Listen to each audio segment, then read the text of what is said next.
is Florida Carry board member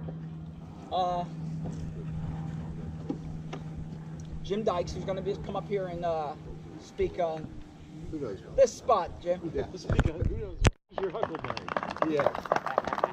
All right, so if you guys want to know the textbook definition of having a life that sucks, come in here and fill in for Chris Wagner, who everyone came to see, who's an amazing speaker, who just lost his wife this week, and then have to follow Masad Ayub. That is the textbook definition of having a life that sucks. So I'm going to do the best that I can. It will not do anywhere near what Chris would have done for you, but I'm going to give it a shot. So as Kevin mentioned, I'm Jim Dykes. I'm on the board of directors of Florida Carry. I didn't know what I was going to talk about when he asked me.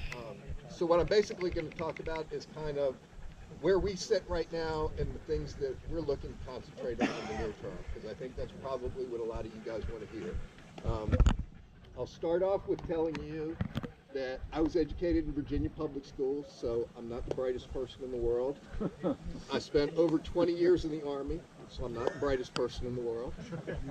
In fact, Masad was extremely eloquent about speaking about the relationship between firearms and fire extinguishers. I could never do that justice, so what I typically do is a lot of people will tell me, why do you carry a firearm? Are you afraid of getting in a gunfight somewhere? Statistically, you're not going to get in a gunfight. And I look at them and say, I also have a fire extinguisher under the sink in my house, and I'm not afraid of house fires, and statistically, my house is never going to catch on fire. But it's the responsible thing to do. Now, Masad did that much more eloquently and in much more detail, but for those of you who are like me, who can't go down that long path, that is the simple explanation of what he just talked about, and I appreciate hearing him talk about that. So let's talk a little bit about Florida Carry and kind of where we sit right now, and what we're looking at in the near term. And Eric is looking panicked at me, and I'm reasonably sure if I say something I'm not supposed to say, he's going to run up here and tackle me. But this is what happens when you kind of turn me loose. So you guys are going to have to deal with it. And he's sitting on his hands now. So many of you know, and if you don't know, you should know, that the leadership in the Florida Senate has taken massive contributions from Bloomberg and his group. That is a fact. I don't think I'm saying anything that's not public knowledge, but it's something that you all need to know. That is important to you because what that means is it is highly unlikely that any pro-Second Amendment bill will pass the Senate this year because the President of the Senate assigns committee assignments. So what that means is the President of the Senate is extremely likely to assign any pro-gun bill to a committee that he knows it will not pass out of. And because these committees are headed by a Republican, they will not be brought up because they don't want them to come up for a vote and not pass. That's just how things work in Tallahassee. So that is bad news. On the good news side, I think we have enough Republicans in the House that the anti-Second Amendment bills will probably not pass either.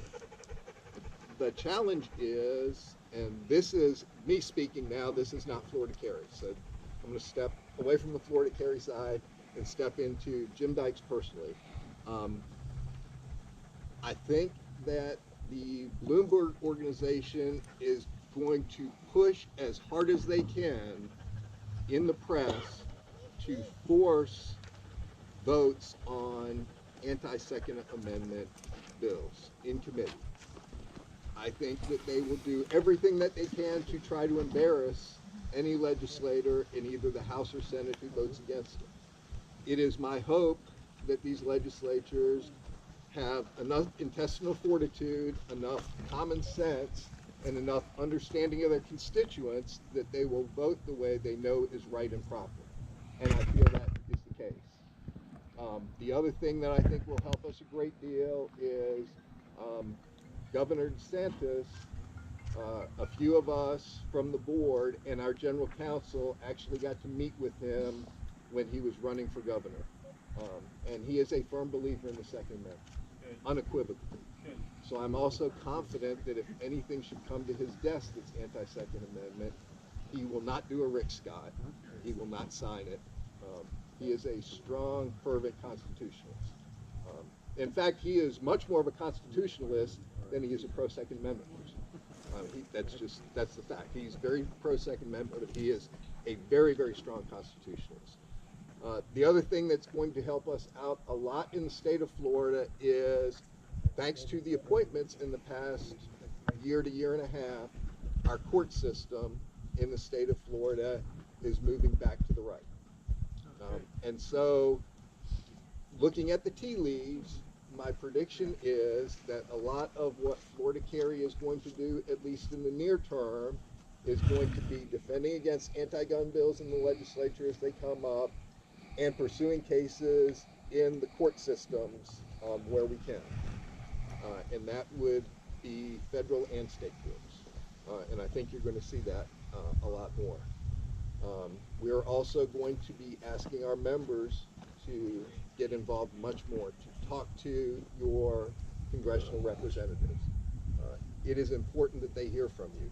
It is important that they hear from you and that you speak intelligently and that you know the subject very well, because I've gone and I've spoken with state senators and state representatives, and even the ones who are very much on our side will ask very pointed questions.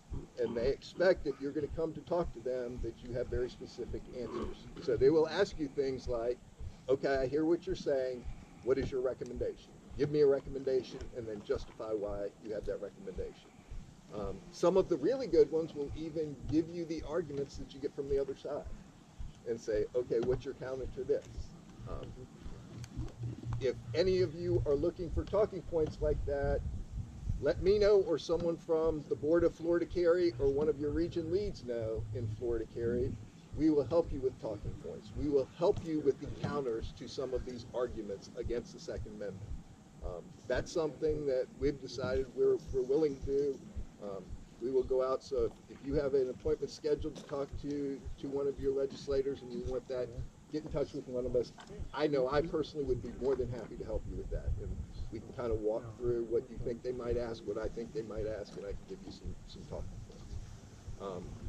But again, I think a lot of our push is going to be in the courts. We're having great success in the courts. Our big problem the past couple of years has been bandwidth. For a couple of years, we've had basically one attorney who was doing all of our court work, and perfect timing here. So our general counsel, Eric Friday, has been carrying the load on every court case that we have. And while Eric is probably the best attorney in the state of Florida, probably in the southeastern United States when it comes to firearms law, he's one person. There's only so much bandwidth. But Eric has done a very good job of going out and getting some additional attorneys who are willing to really delve into this area of practice. He's mentoring them and bringing them on, and so our bandwidth is starting to increase. And that's a big testament to Eric and a great understanding that there's only so much you can do as one person. So I would tell you, watch out for that. There are going to be some other things that Florida Carry is working on behind the scenes that I can't talk about now, but I will tell you, please keep in tune, watch for email blasts, watch on our Facebook page. There are exciting things happening behind the scenes. One of the best things I think that we've done in the past couple of years is breaking the state down into regions. We realize that we have a very small board on Florida Carry, and we have a large state, both population-wise and geographically, and the board just couldn't service our members the way that you deserve to be serviced. So we came up with the idea of breaking the state down into regions and putting a region lead in front of each region, and kind of letting them take the ball and run their region the way they feel like their region needs to be run, within kind of the guidelines that we give. But we give broad guidelines. You know, we give them a left and right kind of boundary on their lane and say, just kind of stand between these boundaries and then go do what's right, get your guys together, gals together, and make them excited about what we're doing. And I think they're doing a good job of that. If they're not doing a good job about it, let us know, because we would like to know that, but all of the feedback I've gotten has been overwhelmingly positive, and the events that I've gone to for the regions have been amazing. We have region leads who are doing incredible things in their regions and are doing much more than we could have done. The last thing I'll talk about is something that Masad touched on, and that is that we need to be broader in our outreach. So the gun rights community throughout the country and in Florida, unfortunately, is, if you look around here, typically a white male group, and it shouldn't be. It absolutely shouldn't be. So one of the things that I personally am really pushing for is to expand that out. We need to bring women into the fold. You know, the great thing about a firearm is it is a great equalizer. So without firearms, the biggest person wins, the strongest person wins. A firearm has always been a great equalizer, and I think a lot of women are starting to understand that. But a lot of women, and I know this from talking to my wife who just got her concealed carry permit, they become intimidated when they get around gun rights groups because it's all guys. And you know, there are issues that women have both carrying and defending themselves that I as a man just don't understand. I try to understand, but at the end of the day, I don't understand. So if we can get more women into the group, I think we can start to expand that. We also need to start bringing more minorities into the group. One of the dirty little secrets in the state of Florida is the easiest way to get arrested in Florida for a firearms crime without firing a weapon is to CWBH. That's carrying while black or Hispanic. It's a dirty secret, but that is honest to God truth. As a white male, if I'm seen open carrying a weapon, the overwhelming odds in the state of Florida are that the law enforcement officer is going to walk up to me and say, hey, you can't do that, cover your weapon. My friends who are black or Hispanic, if they open carry a weapon, the odds are overwhelmingly that they will be drawn on and put on the ground and arrested. And it pains me to see that people of color in Florida are not jumping into the gun rights movement. I mean, it just, I don't understand it. In the 60s, there was a huge push within the black community, at least, to become armed and exercise your rights, and somewhere that's gone off the tracks. We've talked about Erin and the work she did with Blazing Swords for the gay and lesbian community. She's doing a great job there. We need to bring them in as well. And then, you know, Masad talked about the Democrats. And I can tell you there used to be pro-gun Democrats in the Florida legislature. In fact, in my time on the board in Florida Care, we actually had pro-gun Democrats in the legislature. It is my hope that we can start to get some more of those back. The problem is a lot of the money that goes into funding Democrat campaigns is coming from people who are fervently anti-gun. And so if you are someone who believes in Democrat ideals, but do not believe in the anti-gun propaganda, you will not get money to run a successful campaign. And I hope we can find a way to change that. So anyway, I didn't want to take much time, but I wanted to give you guys a little bit of feel for what we're doing. If you have any questions, you know, you can ask me, you can ask Eric, you can ask Steve, Rich is back in the back. All of us are on the board, and we would be happy to answer any questions that you have. I've got one that wants one right now, so go ahead. Yes, sir. I think the idea about the talking points is good, but I think you should be more proactive with that.